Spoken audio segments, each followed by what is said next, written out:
Good afternoon. Welcome to Ask the JDK Architects. Here we are again. I'm Mark Reinhold. I am joined by John Rose, Brian Goetz, Alex Buckley. I work on everything. John works mainly on the VM. Brian and Alex work on the language, and Alex looks after the specifications. So there's hardly any presentation here. You'll note this is from 2016 because, sorry, I was busy with some other slides today and didn't have time to update it. There are only two other slides in this deck. One is that one. Yeah, we still work for Oracle. The other is, well, this is Q&A. So we have a mic up here. We have a mic up here you can come use. If you're shy, you could tweet at me, and maybe I'll repeat your question. Maybe I won't. I can exercise editorial control. So have at it. We've got 44 minutes or so for Q&A. Any question you ever want to ask. Doesn't mean we will necessarily answer them. So, mic's right up here. Or if somebody wants to run it around and do that job, you can do that too.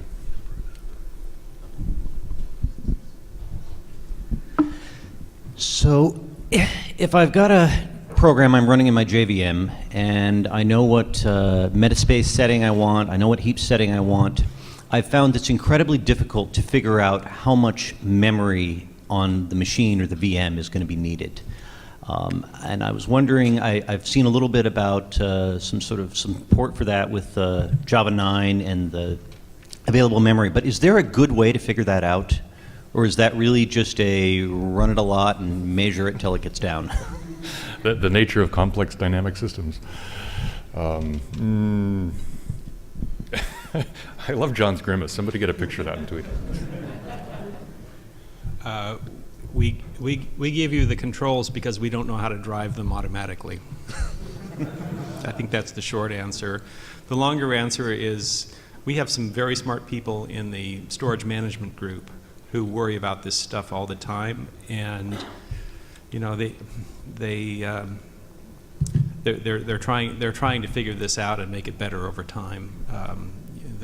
The problem of the last several years has been latencies, max latency, and we've gotten a good handle on that. If you squeeze one parameter, the other ones pop out of control. And I suppose now that we're getting into clustered and stacked containers running on in small spaces, constrained spaces, we need to look again at memory limitations. With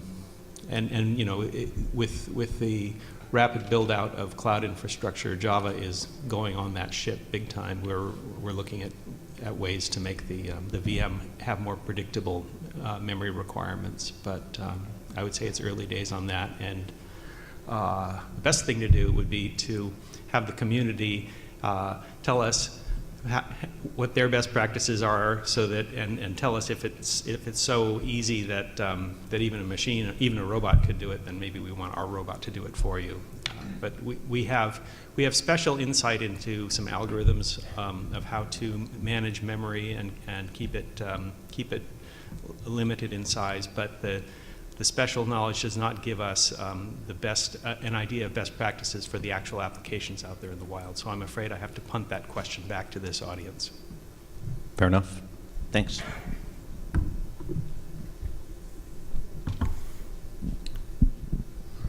I have a question for versioning, for next version. Wouldn't it be better to add some marker of great big feature, such as when you add value types, it will be say 10.20.3, and now we will have 9.18.3. Can I ask a question in return? Who wants to spend the next 40 minutes talking about version schemes? Yeah, didn't think so. I mean, sorry, it's this enormous bike shed. We could spend all day on it. There are lots of factors to be considered. We'll be having a no doubt vigorous discussion of this in OpenJDK when the new JDK project is approved. So if you care deeply about it, I encourage you to participate in that. But It's just, I don't honestly think it'd be a productive use of the time of all the people in this room. Is that unfair? That's okay for a 1.0 response. No. That was 0.1 beta 1, John. Well, I have a question. So about like our platform VM language spec. So it's a future of Java memory model. So maybe you can like say something about it. So JMM9, or maybe the future of it. So what's planned to be implemented? It needs a future. There are some people who've thought about it, but I don't know that they thought about it very recently. You know more? Yeah, where this is happening is, and maybe you've seen hints of it, is on the JMM working group that Doug Lee leads. And I'll give a couple of, remember the lawyer slide, but a couple of things that we're talking about in public are, yeah, thank you. Are getting more coherence with the C++ memory model, which is kind of the little brother to the Java memory model. Java has powerfully strong and tight specifications. Thank you, Alex Buckley and others. And the memory model is one of the places where Java had a better spec than any other widely deployed language. But now the C++ is growing one. We want to make sure that they have some coherence relative to each other. So we're adding notions like acquire and release. But it's still no substitute for the base memory model that we have. Acquire and release are behavioral indications of what's going on inside the happens before the foundation, and that's not going to be changed anytime soon. It will have to be changed with extreme care. One other item, though, that's of special interest, I would say, for the Java memory model is we have the special rule for final fields in objects. And that means that there's a special guarantee for safe publication of a final field value in an object. And one thing that Doug thinks that we can pull off, which would be really great if possible, and it looks possible to me too, is extending that guarantee to stable fields that aren't necessarily marked final in all objects. So that would mean you could have an object that if the fields are effectively final, in other words, if you don't actually go and have a racing write to the field, or a write after the constructor exits, then for all intents and purposes, your data is as race-free as if you had marked the fields final. That said, it's probably pretty hard to use that correctly. And again, this is the memory model is a concern for library authors more than end users, I would say. Brian, I'll bet you have something to add to that. So there's been a little bit of progress, in the working group, as as John's mentioned. Doug convened a truly impressive panel of experts, and they've been bashing their collective heads against it for a lot longer than they planned to, and they're still not satisfied that they have something that's better than what we have now, but they're still bashing their heads against it. So to be continued. But also, there's been some nice progress in identifying some of the requirements for an updated memory model. In addition to the coherence with the C++ model, the var handles work that went into Java 9 exposes a lot more control over the memory coherence requirements. So var handles support memory accesses with all of the different access modes, plain, acquire, and full fence, et cetera. So for bleeding edge adopters who are looking to build the fastest libraries they can, there are some new tools that are there for them to play with. Thanks for bringing in the var handles. Those are a big step forward, but they also are hard to use correctly. Yeah. Thank you. Kai had a question over here. Yeah. So it's, Yeah, so I just saw your slide about that new Gussie Lab switch statement, and so I'm just trying to understand how, with 6 months releases, how does one develop features like that? So as soon as I saw that statement, I was thinking about the royal mess that it is in Scala, where there's 15 different ways of doing the selection, and they are all slightly incompatible with each other. And clearly that thing had organically grown over time as yet another graduate student added another sub-feature to it. So what do you guys do to say, okay, we're going to roll it out gradually, but we're going to plan it out first? What's the process? And also, how does that process involve the public at large? Now we have these JEPs and JSRs, and it's all confusing, and how is that going to happen with 6-month releases? I managed to cram a lot of stuff in that question. Yeah. So there's kind of two aspects to this. So the first question is, how do we deal with the release frequency, which is very different from the timescale on which we've been developing previously? And then the other question is, how do we design features more incrementally? So those are two separate questions. The first question about the release frequency is actually really easy. There's nothing that says we only have 6 months to develop a feature. It's not like there's some starting gun that fires like, okay, start typing, and then you have whatever you have at the end of 6 months ships. That's not how it works, right? So features are developed in branches. There are long-running projects surrounding them. There are expert groups that advise the requirements. There are people trying out early access builds, and so we're using the exact same process as we use to develop something like Lambda, but we just it's a free-running process in OpenJDK. That. Is exploring the space. Now, in terms of how you break down a complex feature into a number of simpler sub-features, the answer is fairly straightforward. You have to design ahead, right? And so if we kind of anticipate, well, there will be a feature like this, and then a feature like this that builds on top of it, and then something, this feature is not ready to ship, right? Ready to ship is not only do I have a solid design, specification, implementation, and test suite for the feature, but I have a clear idea of how it's going to fit into the next 3, 4, 5 layers of features built on top of it, which requires those features to have gotten to at least some level where I have a design and a prototype and all of that. So it's not like we're going to throw whatever we have out there every 6 months when the bell goes off. It's when we feel like this is something that's solid enough and clean enough that it can be logically decoupled from features that would depend on it. And we've developed, I think, a pretty reasonable sense for when something is reaching that stage.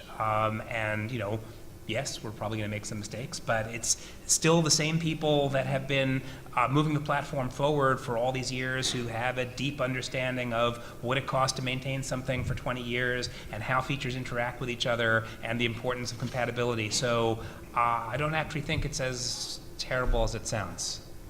Since I still have the mic, maybe the switch slides threw me off, because when I saw you talking about destructuring, I mean, there is a lot of stuff that can go wrong in that particular aspect. Yes. So how comfortable, when do you think we'll actually see this? This is not going to be 18.03, right? No, when we're comfortable is the answer, right? So the first feature we showed today, local variable type inference, that's already checked in. That's done. It's on the train. It's going. The other features will come over time. Yeah. In some ways this is hard, but in some ways it's also frankly liberating, right? Because you can work on something until it's done, and then, okay, what release is ready, and it goes. I can think of many language features in SE7 and 8 where as soon as they were shipped, it wasn't that we then realized something that should have been added as sort of a big user visible thing, but sort of like a tiny tweak to type inference in 8, for example, where where it's completely additive. It's just an extra. It makes the language more open to support it, and to now own. If you've got 3 years before the next thing, I mean, there's no way you can even tell people what happens. It might go into the very first build of JDK 9, right? But you can't tell people about it, and there are lots of these little things, lots of little corner cases, basically, which you can add completely safely. I'm not talking about the difference between a constant pattern and a nested pattern. I'm talking about sort of corner cases, but corner cases in inference make your life better when they're supported. So I think there'll be a lot of that. And I'm very excited about being able to publish the language and VM specs more frequently. What Alex said about the language goes for the VM too. The VM has a lot of small opportunities for improvement, and some of them are so small. If we did everything with a grand galactic scale, Big Bang, feature-driven engineering that takes 2 years, those little improvements never get in. Yeah, but if we're doing things, the part of being liberated by the 6-month cadence is not only shipping when you're ready, but also being able to ship something that's the right sized downward. Somebody else? Yes, so you mentioned some of the deprecated classes that will be removed in support just of Project classes, entire modules. or modules.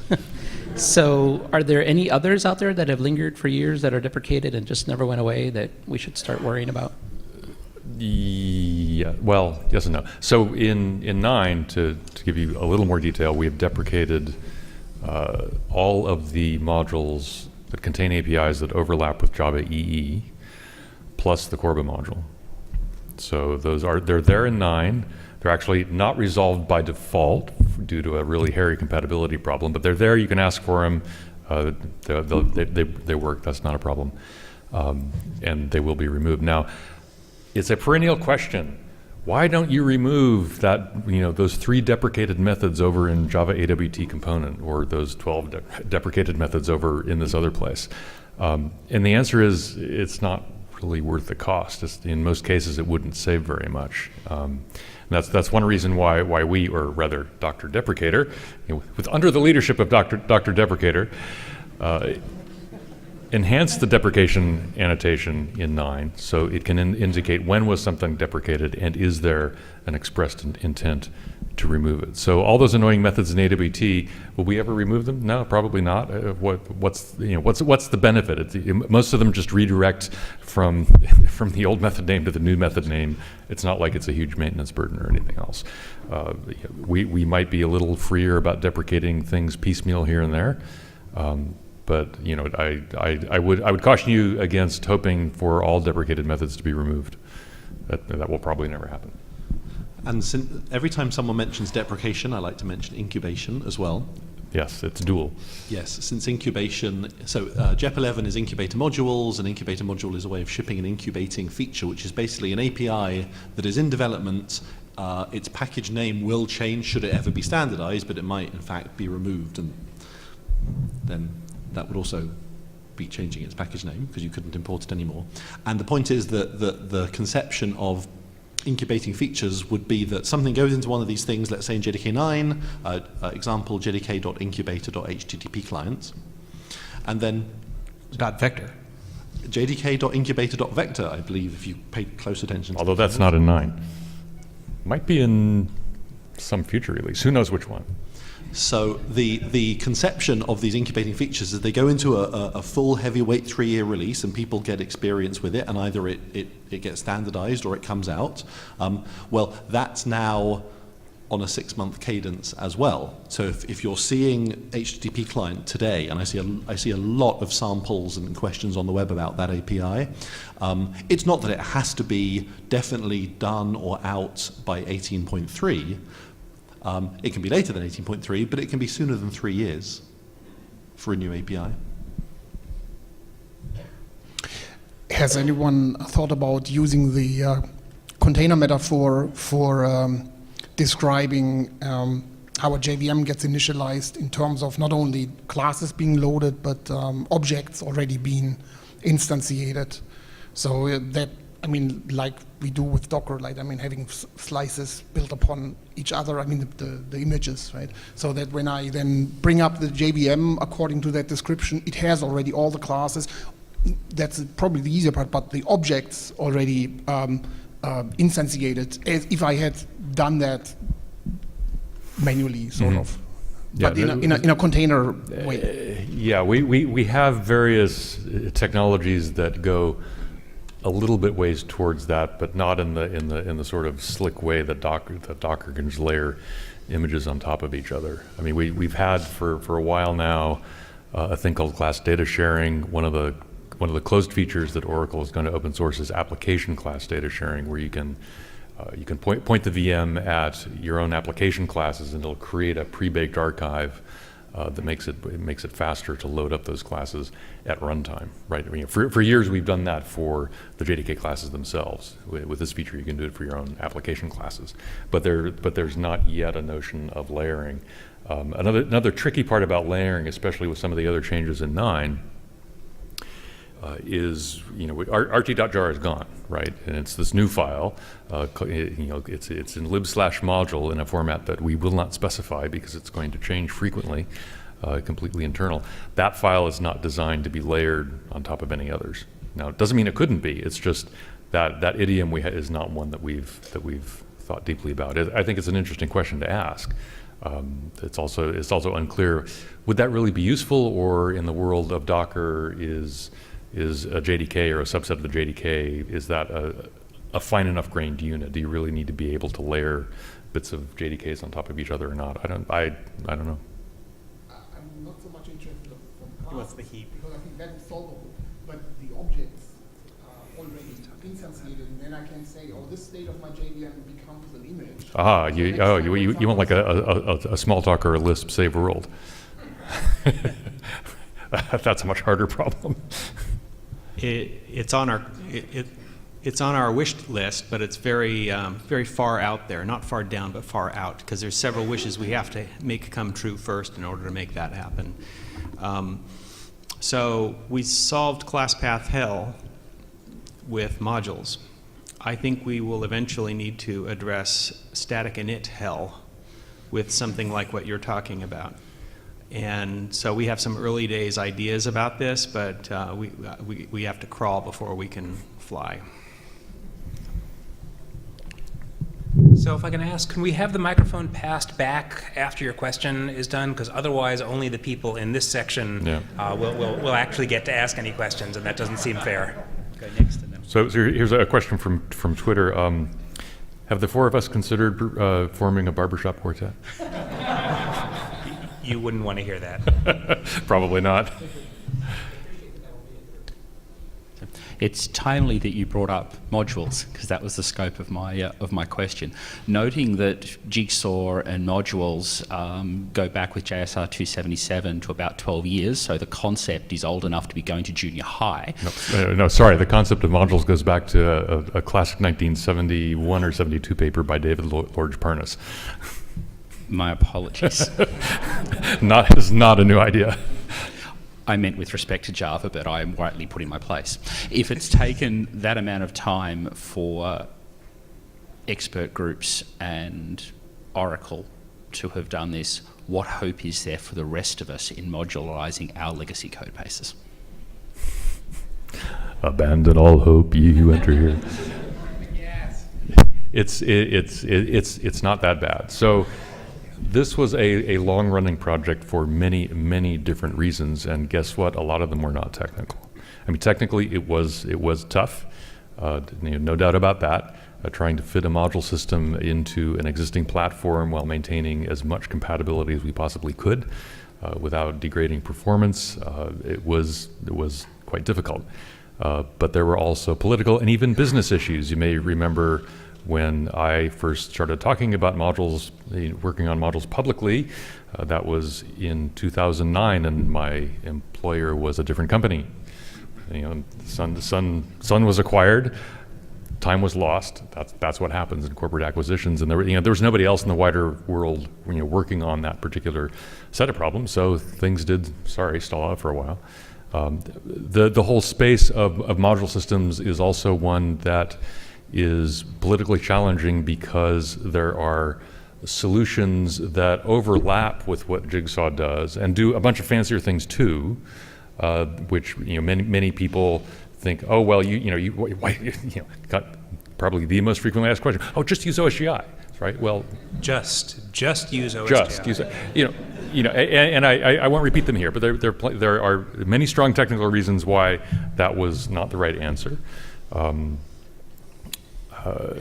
Nonetheless, it created a political environment in the wider Java community where there's a lot of tension, and those of us working on Jigsaw had to work hard to try to diffuse those tensions, and some people in the other module system communities also helped to understand, okay, there is common ground, but there are also different problems being solved here. It's okay for there to be more than one modularity solution in the Java technology ecosphere. That's actually not a bad thing. So yeah, it took a long time. Sometimes I reflect back on this, and I'm kind of jealous of my colleagues, because usually what they do is not nearly as fraught with politics. Pattern matching in the Java programming language. Is somebody going to kvetch and cry that, oh, I wrote a library 5 years ago that does something vaguely like this, you should just use that? Well, unlikely. So, anyway, sorry, bit of a long-winded answer. It's all right, Mark, keep standing there, please. Can I make a comment about the ridiculously broad surface of the Java SE APIs? It's true that JSR 277 started was sketched out in 2005, but that was not modularization of the Java platform. That was an abstract module system. You say, well, okay, 2008, and then you lose some time because of the Sun Oracle thing. Okay, well, 2010. It's still years and years and years.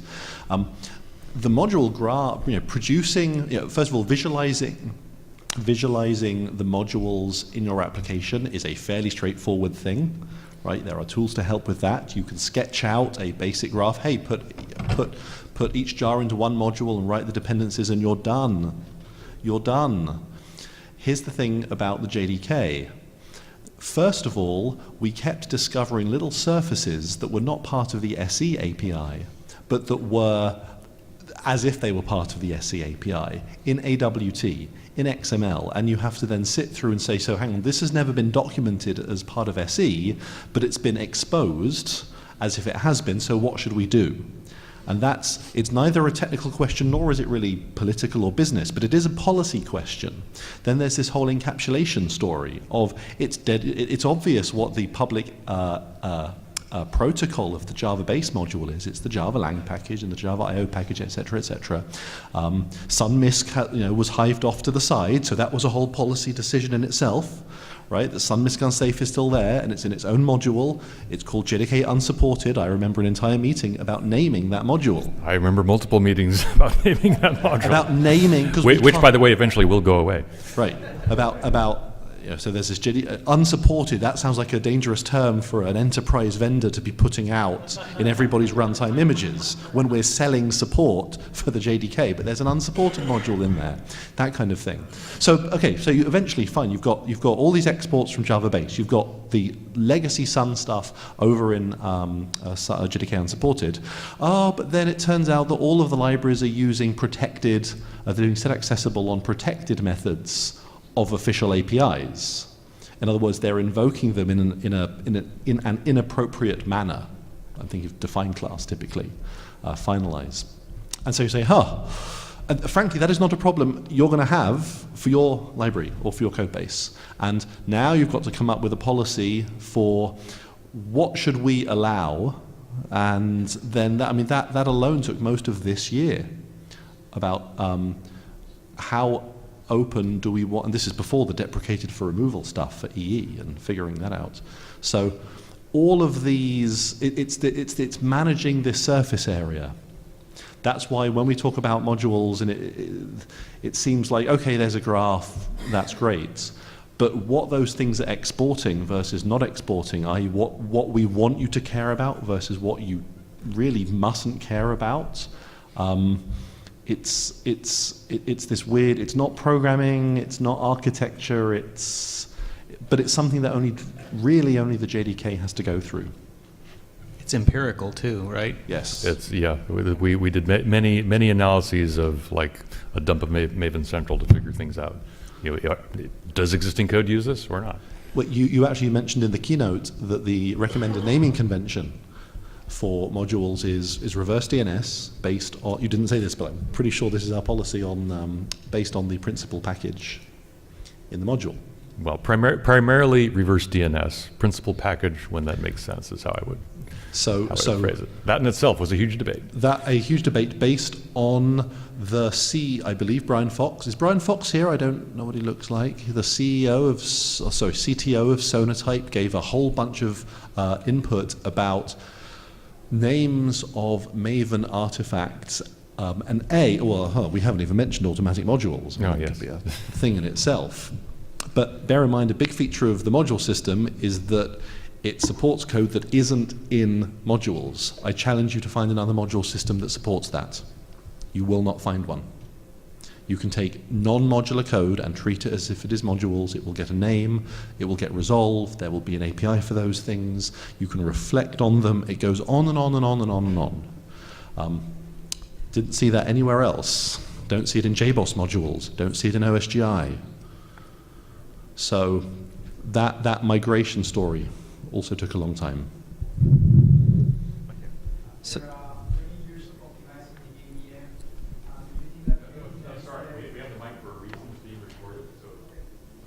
Okay, can I ask like, very quick? Yeah, just very quick. So there's a lot of 32-bit systems out there still. Is Oracle for the long run for that?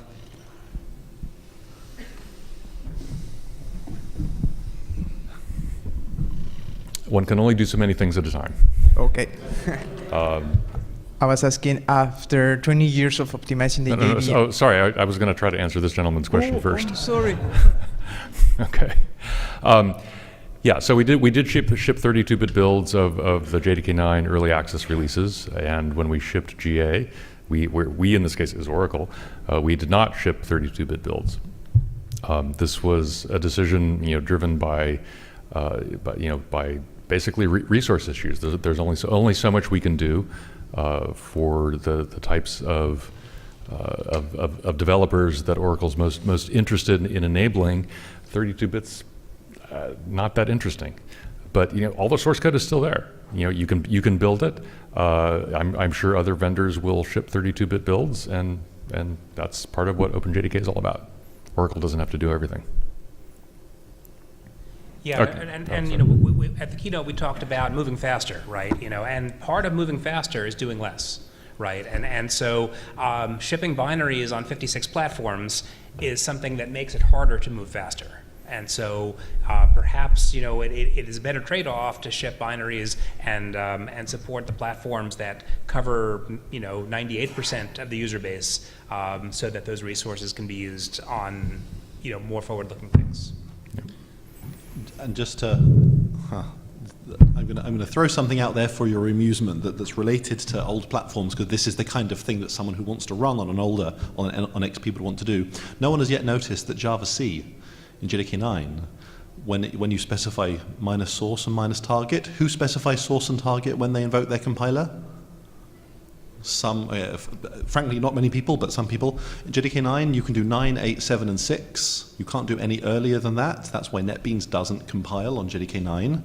Because if you have a legacy system that has got source 1.4 built into all of the ANT files, because that's just where you are, you're on XP in an environment where they're not upgrading, that's another compatibility surface that you will be affected by in JDK 9, but it is clearly to everyone's benefit that the Java C internals doesn't have to drag around 1997 era code that supports 1.1. For example, the ability to assume that all code that is being compiled is from the era of generics means you would interpret a type name as a raw type rather than as neither a raw type nor generics, because that's how it was in 1.2.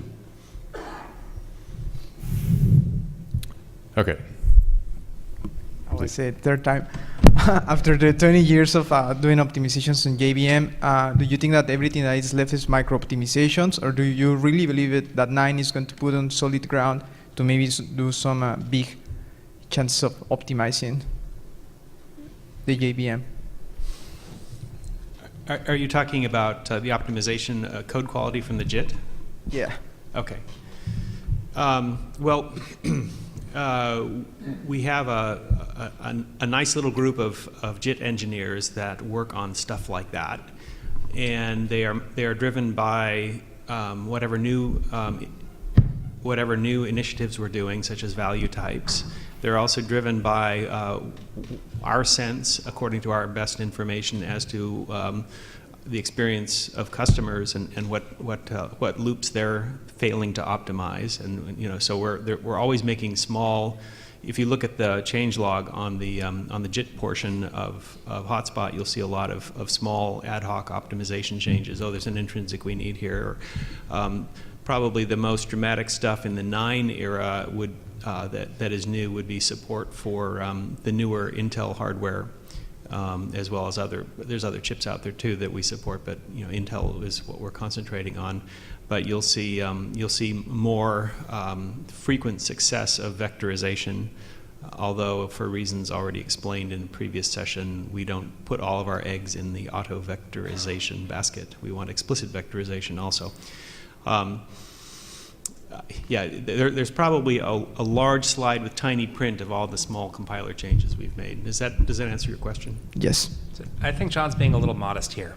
So if I could paraphrase the question, boy, the JVM has done amazing optimizations over the last 20 years. Is there anything left to do? I think that's Yes. really the essence of your question. And oh my God, yes. Right? So yes, we've done amazing things over the last 20 years, and there is so much left to do. There's big things like John was talking about, both auto vectorization and manual vectorization. There is better multi-threaded performance, better memory latency, optimizing object layout for the memory characteristics of today's systems. Hardware is constantly evolving. The software has to have some awareness of what the hardware is going to do so that we can generate optimal code. So there is no shortage of really cool things to work on. I'll put in a note here about Project Metropolis.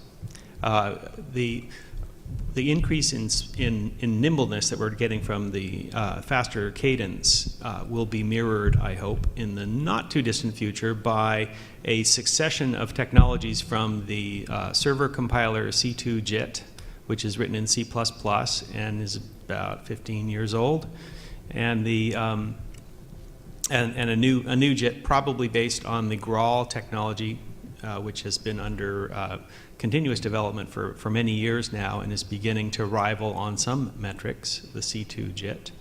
So the next step for us, after having played with AOT for the JDK 9 timeframe, is to begin applying AOT to Graal itself and then bundling that into the Hotspot VM and trying that code out to see how it goes.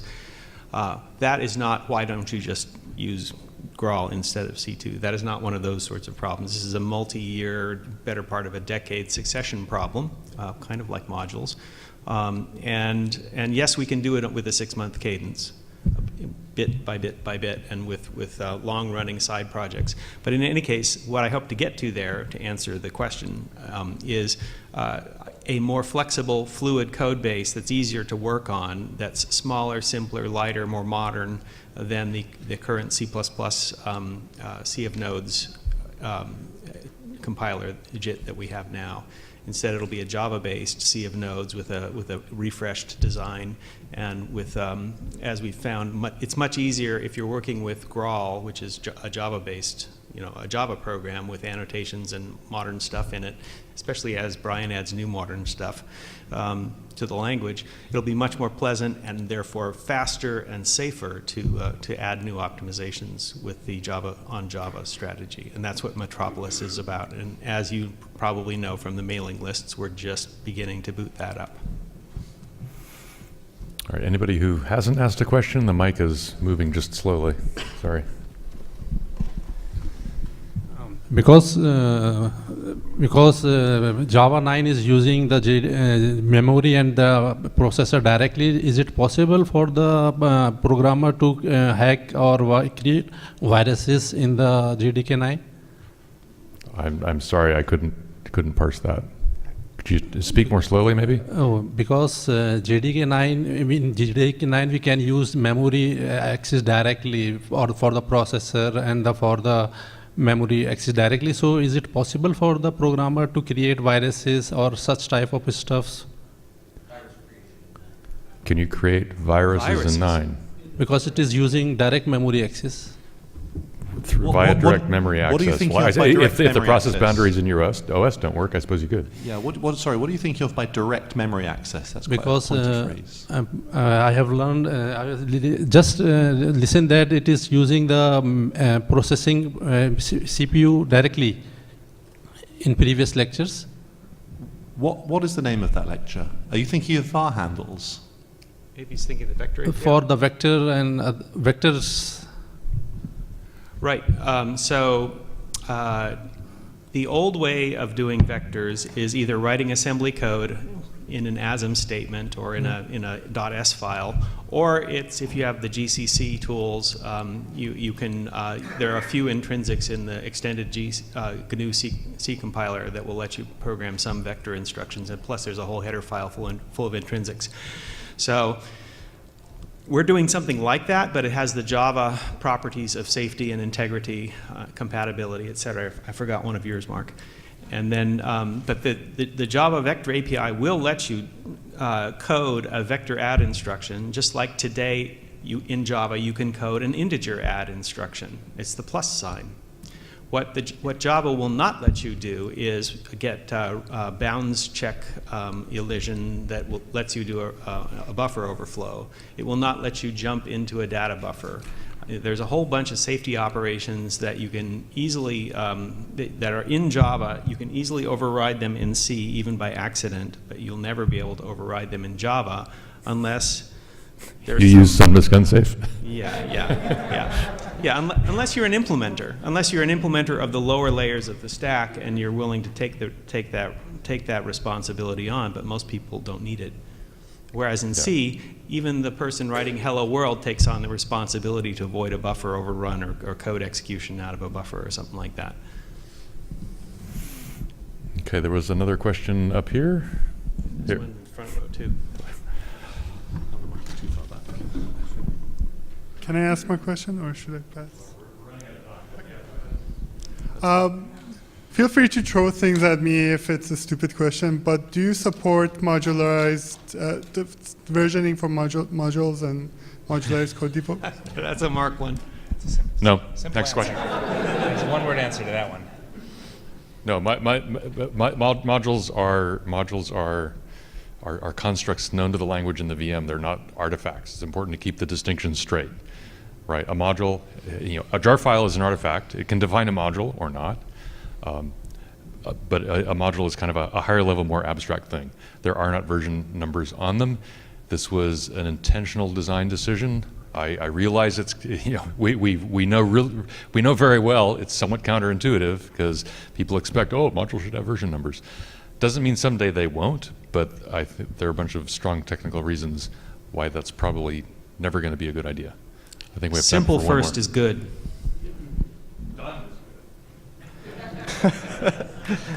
So I asked this on Twitter, but I can ask it in person now. So there's lots of languages and lots of language features out there that you can grow ideas from. And obviously, you can't pull in everything in the kitchen sink. How do you decide what's appropriate for Java? And have there ever been any ideas that you thought were philosophically very good that were not appropriate for Java? One answer is easy. The default answer to the why don't you just add question is no. Right? It's not an answer to a why, but I mean, it has never been a goal. Indeed, it's been a conscious sort of anti-goal. It's not a goal to add every cool language feature. And I know that's not what you're asking, but very frequently we get feedback with the forum. Oh well, cool language X has feature Y. Why don't you just add it in? And the answer is, as Brian is capable of venting at much greater length than I am. The answer is why don't you just is just the beginning of a long investigation into how does it fit with everything else? Is it actually something that really needs, that everybody needs? And if we do this now, what features will it prevent us from doing later on because of compatibility? So, Brian, you want to report on this? Why don't we be really selective about how we slowly sediment features one by one into our system? Yeah, and we learn a lot from others. I mean, Scala has been a veritable font of information about, that was a good idea, that kind of worked out, and this other one over here, maybe not. Yeah, so there, we can't possibly do all of the language features that even the ones that seem like a decent idea, right? So a lot of them just seem like bad ideas. Or they seem like good ideas at first until you dig at them. And then you have a list left of ones that are, okay, not terrible ideas. And we're only going to implement 1% of those, maybe. And so we have to pick and choose very carefully. And it's not like we have a detailed scientific process. It's a very subjective thing where we look at candidates and we say, what's the thrust to weight ratio here, right?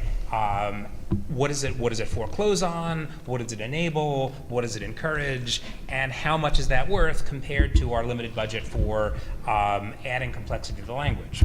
And again, totally subjective, but we try to add things that have that build on existing concepts rather than add new concepts. We try to add things that have a lot of leverage. Obviously, something like Lambda has a huge amount of leverage, much more so than a lot of other candidate language features. But in the end, it's a fairly subjective process that involves saying, gee, that sounds nice, but no to an awful lot of things, so that when something really good comes along, we have the ability to do it. Yeah, for a long time I thought collection literals were sort of a no-brainer, but eventually I was convinced otherwise. In a different language, maybe they're a great idea. But There are so many features that are just so much more complicated than they look, and then it just becomes a matter of how much of our complexity budget do we want to spend on that versus something else. All right. I think we're out of time, so thank you very much for your questions.